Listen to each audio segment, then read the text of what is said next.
Complaint ఇస్తున్నాము. FIR కట్టి FIR book చేయాలి. గౌరవ ముఖ్యమంత్రిని దుర్భాషలాడినాడు. ఈ 2 సంవత్సరాల కాలంలో ఎక్కడ ఏ అరాచకాలు లేవు.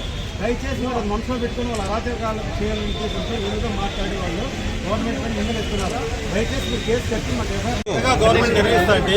ఈ అంబటి రాంబాబు అనే ఆంబోతుగాడు ఊరికి రెచ్చిపోయి ఏదో ముఖ్యమంత్రి గారి మీద అవాంఛలు చివాకులు పెడుతూ వాడు ఏదో హైలైట్ కావాలని చేసుకుంటాడు. వారిని వెంటనే అరెస్ట్ చేయాలని చెప్పి ప్రజల తరఫున కోరుకుంటూ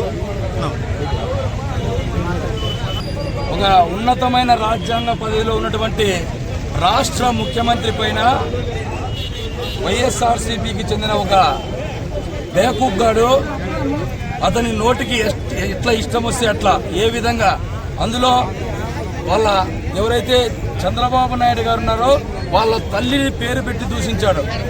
ఈ యొక్క గతంలో ఏవైతే 2019 నుంచి 24 వరకు రాక్షస పాలన కొనసాగిందో అదే పాలన ఉందని వాళ్ళు భ్రమపడుతున్నారు. ఇది మంచి ప్రభుత్వం, ఇది ప్రజల ప్రభుత్వం. దయచేసి వాళ్ళకు ఒకటే హెచ్చరిస్తున్నాం, ఇప్పటికైనా నోరు అదుపులో పెట్టుకోకపోతే కుక్కని కొట్టినట్ల దేశం విడిచిపోయేంత వరకు తెలుగుదేశం పార్టీ కార్యకర్తలు దేశం విడిచిపోయేటట్టు కొడతారని అంబటి రాంబాబుకి హెచ్చరిస్తున్నాం.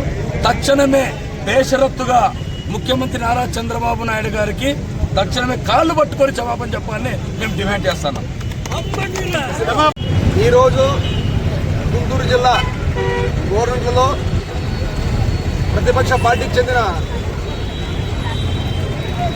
అంబటి రాంబాబు, అరగంట రాంబాబు ప్రస్తుత ముఖ్యమంత్రి నారా చంద్రబాబు నాయుడు గారిని దుర్భాషలాడుతూ మరి సమాజం సిగ్గుపడేలా మాట్లాడడం చాలా సిగ్గుచెడు.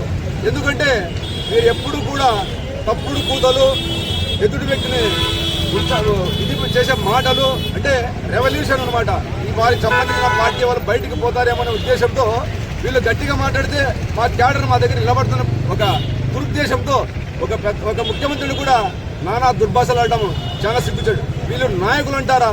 వీరు నాయకులు అనేవాడు సమాజానికి మంచి చేసే విధంగా ఉండాలి, 10 మందికి సమాజంలో మంచి పంచాలి. కానీ కక్షలు కార్పణ్యాలకు ఈ నాయకులు అనేవాళ్ళు ముందుకు పోతారు. వీళ్ళు నాయకులు అసలే కాదు. బజారు గుండాలు, బజారు రౌడీల కంటే అధ్వానంగా ప్రవర్తిస్తున్నారు వీళ్ళకు. ఎందుకంటే చంద్రబాబు నాయుడు గారు చాలా సౌమ్యుడు, అతను చట్టపరంగా తీసుకునే ఆ విధంగానే పోతాడు. కాబట్టి వీళ్ళు ఇష్టానుసారం మాట్లాడడం జరుగుతూ ఉంది.